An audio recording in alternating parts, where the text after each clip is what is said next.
Hey everyone, welcome to Unacademy platform and welcome to the short video section जहाँ पर हम with in 20 minutes पूरे एक topic को कवर करते हैं। आज जो ये टॉपिक है हमारा वो है जून इन्फ्लेशन के बारे में। अब ये इन्फ्लेशन अगर हम इसको हिंदी में बोलते हैं तो ये होती है महंगाई। तो यहाँ पर हमें पढ़ना होगा यूपीएससी पॉइंट ऑफ व्यू से, तो वो होगा wholesale price index, consumer price index, core inflation, headline inflation. तो ये सब में क्या क्या डिफरेंसेस होते हैं ये सभी को हमें देखना है कि इनका बेस ईयर क्या है, कब ये रिलीज़ होते हैं, कौन सा डिपार्टमेंट इसको रिलीज़ करता है। Consumer price index, wholesale price index में गुड्स एंड सर्विसेज कहाँ पर इंक्लूड की जाती हैं और कहाँ पर खाली गुड्स को इंक्लूड करते हैं, और डीमेरिट्स क्या है, मेरिट्स क्या है। और ये जो जून है हमारा, ये जो जून का महीना हुआ था पिछले महीने, उसमें किस तरीके से महंगाई को देखा गया है, नापा गया है, और आज के टाइम में पेट्रोल डीजल के जो दाम हैं या फिर हम कहेंगे कोई भी एक ऑयल जो प्रोडक्शंस होते हैं तो उससे किस तरीके से हमारी होल जो इकोनॉमी है वो इम्पैक्ट होती है। तो इस पूरे तरीके से हमें इसको पढ़ना होगा, समझना होगा इस टॉपिक को, क्योंकि ये प्रीलिम्स पॉइंट ऑफ व्यू से यूपीएससी 2021 का जो हमारा प्री होने वाला है उसमें ये बहुत ही ज़्यादा इंपॉर्टेंट रोल प्ले करता है, क्योंकि यहाँ से आपके लिए हर 2-3 साल में एक क्वेश्चन ज़रूर मिलता है। तो इसको हम पूरा एक शुरू करेंगे। And before beginning this I would like to introduce Unacademy platform. Unacademy जो है वो इंडिया का लार्जेस्ट एजुकेशन प्लेटफॉर्म है। 100+ टॉप एजुकेटर्स आपको यहाँ पर मिलते हैं। My name is Tarkeshwar Jain, I am teaching you PSIR current affair. PSIR के आपके इसी चैनल पर 2 क्लासेस मैंने कंडक्ट की हैं। अनअकैडमी में आपके लिए एथिक्स की क्लासेस भी मैं कंडक्ट कर रहा हूँ। MCQ की सीरीज़ में लेकर आया हूँ आप लोगों के लिए पॉलिटी सेक्शंस में, जहाँ पर मैं टॉपिक वाइज MCQs आपके कवर करवाऊंगा। This is my achievement, this my qualifications. और ये टेलीग्राम चैनल है तो जहाँ से आप PDF को बराबर से कलेक्ट कर सकते हैं, अपडेट्स यहाँ से आप ले सकते हैं। तो ये आपके लिए पूरा एक टॉपिक आपके लिए बनता है अनअकैडमी की तरफ से, जो आपके लिए फैसिलिटीज़ मिलती हैं। एक किताब सीरीज़ अनअकैडमी ने शुरू किया है जो 17 जुलाई से शुरू होगा। जो भी बच्चे कोर्स परचेज करते हैं तो एक इनोवेटिव कोर्स रहेगा जिसमें एक आपका होराइजन को बढ़ाना, मतलब आपके एथिक्स में, आपके IR, सोसाइटी, ये सारे जो पोर्शन होते हैं उसमें एक तरीके से आपको एक बुक पब्लिश मिलेगी। हर हफ्ते में 2 बुक्स आपके लिए यहाँ पर अनअकैडमी प्रोवाइड करेगा। अनअकैडमी में आपका जो 1 साल का प्लान है वो आपके लिए मिलता है 57,500 रुपये का। 2 साल का प्लान है वो है 81,100, जिसमें अनअकैडमी GS प्लस ऑप्शनल की जो टेस्ट सीरीज़ है वो आपके लिए देता है। और इस ऑप्शनल की टेस्ट सीरीज़ का कॉस्ट होता है 15,000 रुपीज़, जो आपके लिए इसमें इंक्लूड मिल जाता है। अनअकैडमी में आपके लिए 21 टेस्ट ये आपके लिए ऑप्शनल के मिलेंगे, 16 सेक्शनल टेस्ट होते हैं, 5 आपके लिए फुल लेंथ टेस्ट होंगे। और इसी तरीके से अनअकैडमी प्रॉमिस भी करता है आपके, अगर आप 2 साल का सब्सक्रिप्शन प्लान लेते हैं और उस 2 साल में आपका नहीं होता है प्लान में अगर आपका किसी भी वजह से, तो आपको 1 साल का प्लान अनअकैडमी फ्री देता है। ये मंथ आपके लिए अनअकैडमी में आपके बहुत सही समय है तैयारी शुरू करने का, क्योंकि इसी मंथ से 1 साल पूरा बचा है तैयारी शुरू करने में। अनअकैडमी में महा सब्सक्रिप्शन प्लान चल रहा है जिसमें आप अगर अभी आप परचेज करेंगे तो आपको नेक्स्ट मेंस एग्जाम तक फैसिलिटीज प्रोवाइड की जाएंगी। Comprehensive test series Unacademy provide करता है। लोन फैसिलिटीज अनअकैडमी में मिलती हैं। 20+ बुक्स अनअकैडमी प्रोवाइड करते हैं। प्लस एंड आइकॉनिक 2 प्लान है। प्लस में live test, weekly test, unlimited access to the classes और स्ट्रक्चर्ड कोर्स अनअकैडमी देता है। In the same way Iconic में personal guidance, analysis of the test, expert guidance, study material मिलता है। अगर हम सेपरेटली बात करेंगे GS प्लान का, तो GS प्लान अगर आप प्लस लेते हैं तो 44,550 का है। एंड सेपरेटली अगर आप ऑप्शन लेना चाहते हैं तो वो 24,750 रुपये का पड़ता है। और कंबाइन अगर आप 1 साल का कोर्स लेंगे GS plus optional, so that will cost you around 57,000 rupees. Her Sunday को आपके लिए कॉम्बेट मिलता है, तो आपके लिए हर संडे का कॉम्बेट है। यहाँ पर आपको कोड अप्लाई करना है, वो कोड होगा TJLIV कोड, और यहाँ पर आप इसमें एनरोल कर सकते हैं। 1 ईयर 2 ईयर बैचेस भी आपके लिए अनअकैडमी वीकली बेसिस में शुरू करता है। टेस्ट सीरीज भी अनअकैडमी प्रोवाइड करता है। यहाँ पर TJLIV कोड अप्लाई करना है और आप इसको एक्सेस कर पाएंगे। नाउ अगर मैं बात करूँगा आपसे इन्फ्लेशन डेटा की, तो ये जो इन्फ्लेशन डेटा होता है ये जून 2021 में निकाला गया है, और ये हर मंथ के बेसिस में होलसेल प्राइस इंडेक्स में आपको देखने के लिए मिलता है। तो यहाँ से एक बात जरूर पिक्चर क्लियर हो जाती है कि होलसेल प्राइस इंडेक्स जो है वो मंथली बेसिस पे निकाला जाता है, और जून 2021 का होलसेल प्राइस इंडेक्स निकल कर आया है। अब ये जो होलसेल प्राइस इंडेक्स है इसको office of economic adviser release करता है, और ये जो ऑफिस ऑफ इकोनॉमिक एडवाइजर है ये आता है हमारे department of promotion of industries and internal trade, मतलब ये मिनिस्ट्री ऑफ कॉमर्स, जो कि हमारा पीयूष गोयल जी हेड करते हैं, वो यहाँ पर आपके लिए देखने को मिलेगा। तो wholesale price index, ministry of commerce and industry, उसके अंदर एक डिपार्टमेंट है department of promotion of industries and internal trade, उसके अंदर एक ऑफिस है ऑफिस ऑफ इकोनॉमिक एडवाइजर। तो यहाँ से एक क्वेश्चन बन सकता है कि कौन सा ऑफिस, कौन सा डिपार्टमेंट या फिर कौन सी मिनिस्ट्री इसको रिलीज करते हैं। अगर हम होलसेल प्राइस इंडेक्स इन्फ्लेशन की बात करेंगे तो मई के कंपैरिजन में थोड़ा सा मार्जिनली वी कैन से बहुत ही छोटा सा यहाँ पर आपके लिए डाउनफॉल देखने को मिलेगा जून में, और अदरवाइज यहाँ पर हाई ही रहा है। अब इसमें रीजंस क्या रहे हैं इसके महंगाई के बढ़ने के, तो इसमें देखिए रीजंस यहाँ पर 4-5 हैं, वो रीजंस आपको जानना होंगे क्योंकि यहाँ से आपको क्वेश्चन निकल कर आता है। पहला रीज़न क्या है कि हाई रेट ऑफ इन्फ्लेशन जून 2021 में है, वो क्यों हुआ? क्योंकि लो बेस इफेक्ट हमें यहाँ पर देखने को मिला। अब ये लो इफेक्ट क्या होता है, लो बेस इफेक्ट होता क्या है? तो लो बेस इफेक्ट का मतलब होता है ऐसा इफेक्ट जहाँ पर हम डिफरेंट रेफरेंस पॉइंटेड को काउंट करते हैं, कंपैरिजन करते हैं दो डेटा। मतलब लेट से कि कभी हमने फूड और फ्यूल को कंपेयर कर लिया, कभी हमने फूड और अदर पॉइंट ऑफ एरिया को कंपेयर कर लिया। तो बेस इफेक्ट के कम हो जाने से, देखो यहाँ पर लो है, और इकोनॉमी में एक बात याद रखिएगा, लो, हाई, मार्जिनल, एक्सपोनेंशियली, इन्हीं वर्ड्स पे पूरा इकोनॉमी चलता है यूपीएससी प्रीलिम्स में। और इसीलिए आपको याद रखना होगा कि लो बेस इफेक्ट के कारण हमारा रेट ऑफ इन्फ्लेशन क्या है, ज़्यादा हुआ है। दूसरा यहाँ पर रीज़न जो आता है वो है हमारा rise in price of mineral oil. मतलब मिनरल ऑयल ऑब्वियसली हमें पता है कि तेल में जो बाजार है उसमें बहुत ज़्यादा क्या हुआ है, इन्फ्लेशन हुआ है। तो petrol, diesel, naphtha, furnace oil, इन सब में बढ़ोतरी देखने को मिली है। और इनसे क्या हुआ, तो जब आपको पता होना चाहिए कि डीजल, अगर डीजल महंगा होगा तो डीजल से जो महंगा होता है, तो बस जो चलती है, रोड ट्रांसपोर्ट होते हैं, ट्रक्स होते हैं, वो सब अभी हमारे देश में किससे चलाए जाते हैं, डीजल से चलाए जाते हैं। तो उससे क्या होगा, ट्रांसपोर्टेशन महंगा होगा। जब ट्रांसपोर्टेशन महंगा होगा तो वहाँ पर जो मैन्युफैक्चरिंग कॉस्ट है वो भी क्या होगा, वो ज़्यादा निकल कर आएगा, क्योंकि बेसिक मेटल्स होते हैं, फूड प्रोडक्ट्स होते हैं, उन सब में भी क्या है, महंगाई बढ़ जाती है, क्योंकि उनका जो डिलीवरी होती है वो डिलीवरी महंगी हो जाएगी। तो इसी तरीके से आपके लिए राइज इन प्राइस भी इफेक्ट करता है। अब इसी में आता है एक रिटेल इन्फ्लेशन।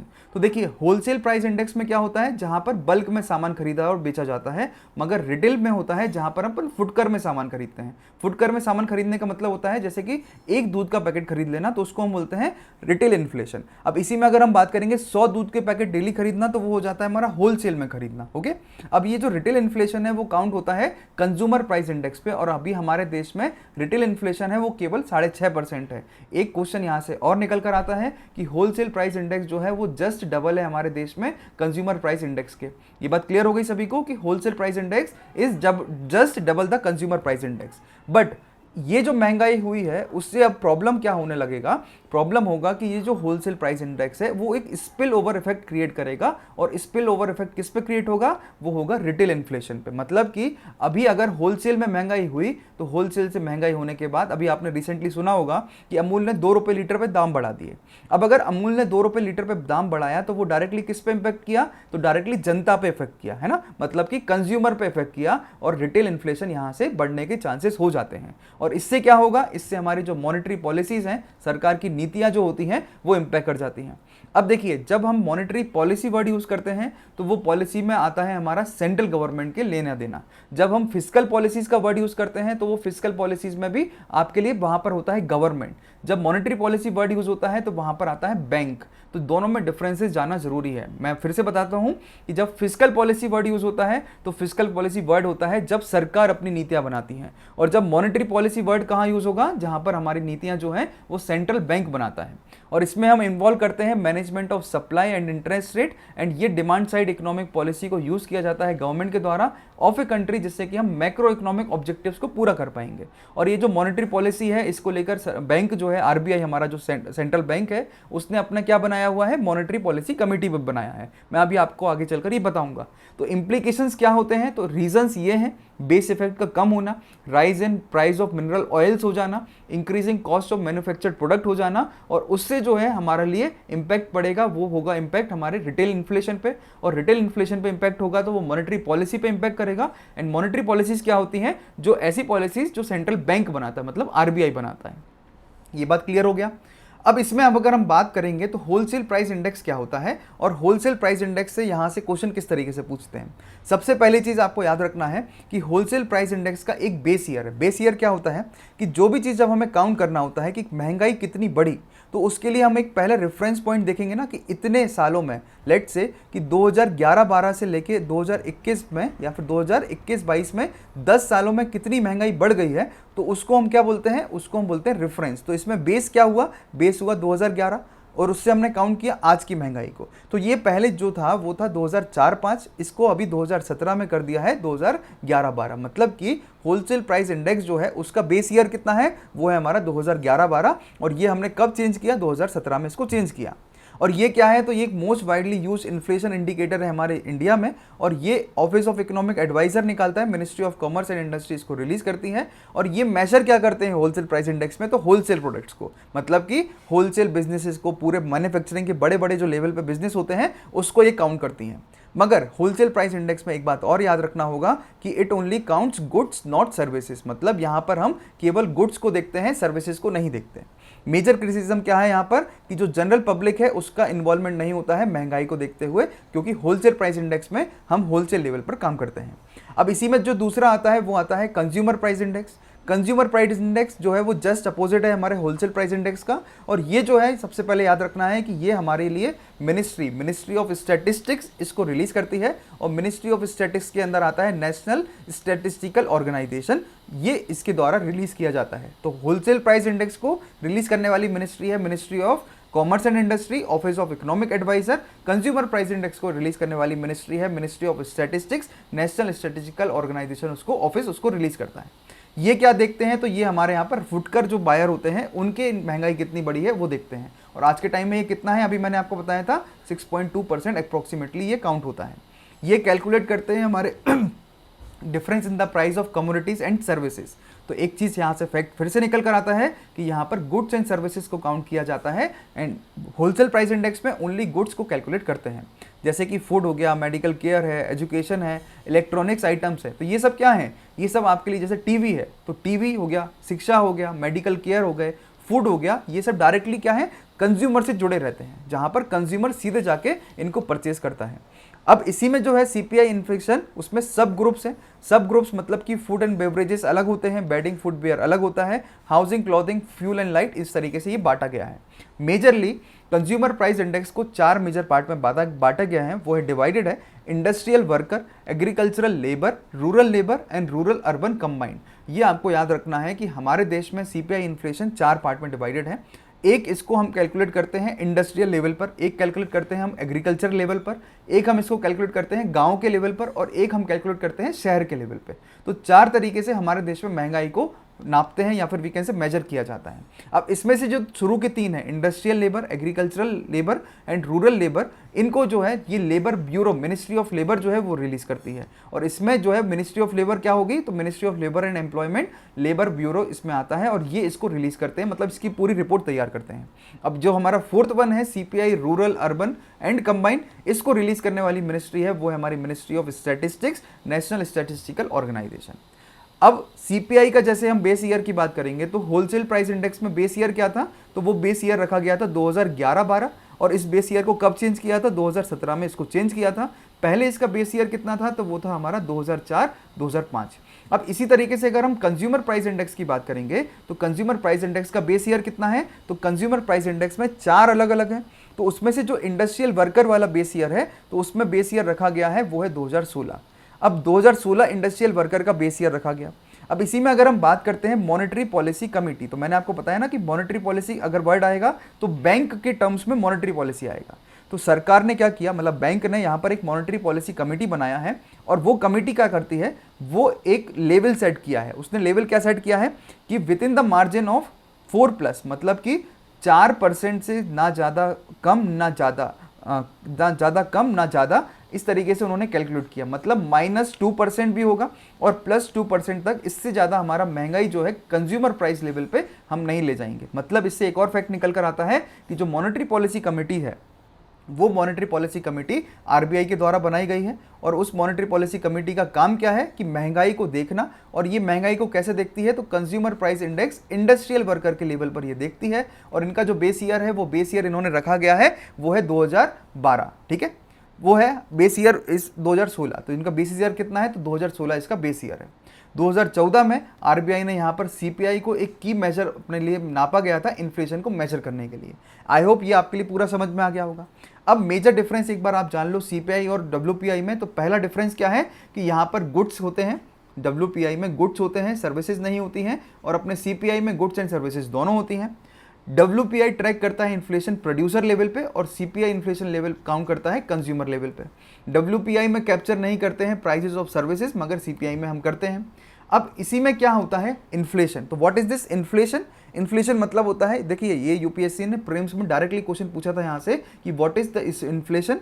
तो इन्फ्लेशन मतलब होता है general increase in the price of goods and services of daily and common use, मतलब ऐसे सामान सामग्री जो कि हम कॉमनली यूज करते हैं उनमें महंगाई हो जाना, उसको हम इन्फ्लेशन बोलते हैं। अब डेली यूज में कपड़े भी यूज करते हैं, फूड भी यूज करते हैं, हाउसिंग, रिक्रिएशन, ट्रांसपोर्ट, ये सभी कुछ हम यहाँ पे यूज करते हैं। तो ये इन्फ्लेशन जो है वो मेजर क्या करता है, तो वो basket of commodities and services को मेजर करता है, मतलब एवरेज निकाल के इनका मेजर किया जाता है। इन्फ्लेशन जो है वो इंडिकेटिव होता है कि हमारी जो परचेसिंग पावर है वो किस तरीके से कम हो रही है। परचेसिंग पावर का मतलब क्या हुआ कि पहले 100 रुपये में हम वीकेंड से 100 अंगूर लेकर आ सकते थे, मगर अब वही अंगूर जो है हमें 80 रुपये में मिलते हैं। तो क्या हो गया, ये हमारे लिए डिक्रीज हो गया है ना। तो decrease of a unit of A countries currency, and ये अल्टीमेटली डिसलेरेशन करता है हमारे इकोनॉमिक ग्रोथ के लिए। And moderate level of inflation यहाँ पर रिक्वायर होता है इकोनॉमी में, जिससे हम इंश्योर कर पाएँ कि प्रोडक्शन को हम प्रमोट करेंगे। तो इंडिया में जो है दो मेन इंडाइसेस होते हैं, WPI एंड CPI, जो मेजर करते हैं wholesale and retail level prices change respectively. Clear हो गई ये बात। इसी में एक और टॉपिक आपको यहाँ पर कवर कर लो अभी तो बेटर रहेगा, वो है कोर इन्फ्लेशन। कोर इन्फ्लेशन का मतलब क्या है, तो कोर इन्फ्लेशन मतलब ऐसा इन्फ्लेशन जहाँ पर हम वॉलेटाइल चीज़ों को काउंट नहीं करते। वॉलेटाइल मतलब कि जो आए दिन बदलते रहते हैं। आपने देखा होगा आज पेट्रोल के दाम 100 हैं, कल 109 हो जाएंगे। तो इस तरीके से क्या होता है, ये वॉलेटाइल होता है। कोर इन्फ्लेशन में वॉलेटाइल चीज़ों को काउंट नहीं किया जाता है। तो हेडलाइन इन्फ्लेशन में हम क्या करते हैं, वॉलेटाइल चीज़ों को काउंट करते हैं। तो हेडलाइन इन्फ्लेशन में से जब हम फूड एंड फ्यूल इन्फ्लेशन को माइनस कर देते हैं तो वो निकल कर आता है हमारा कोर इन्फ्लेशन। तो change in the goods and services का कॉस्ट, बट इसमें हम इंक्लूड नहीं करते हैं फूड एंड एनर्जी सेक्टर, और ये मेजर करते हैं और एक्सक्लूड करते हैं इन आइटम्स को, क्योंकि इनका जो प्राइसेस है वो वॉलेटाइल होता है। तो आपका ये पूरा टॉपिक मैंने आपको तैयार किया है।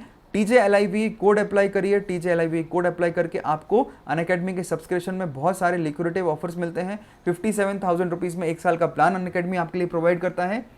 उस प्लान को परचेज करने में आपके लिए GS की टेस्ट सीरीज, मेंस की टेस्ट सीरीज, ऑप्शनल की test series, prelims test series Unacademy आपके लिए अभी प्रोवाइड कर रहा है। 20+ बुक्स अनअकैडमी देता है, लोन फैसिलिटीज अनअकैडमी आपके लिए प्रोवाइड कर रहा है, और कई सारे ऑफर्स अनअकैडमी प्रोवाइड करता है आपके लिए। तो अभी आप लोग जाएंगे, परचेज करेंगे तो आपको बहुत सारे बेनिफिट्स अनअकैडमी की तरफ से आपको मिल जाएंगे।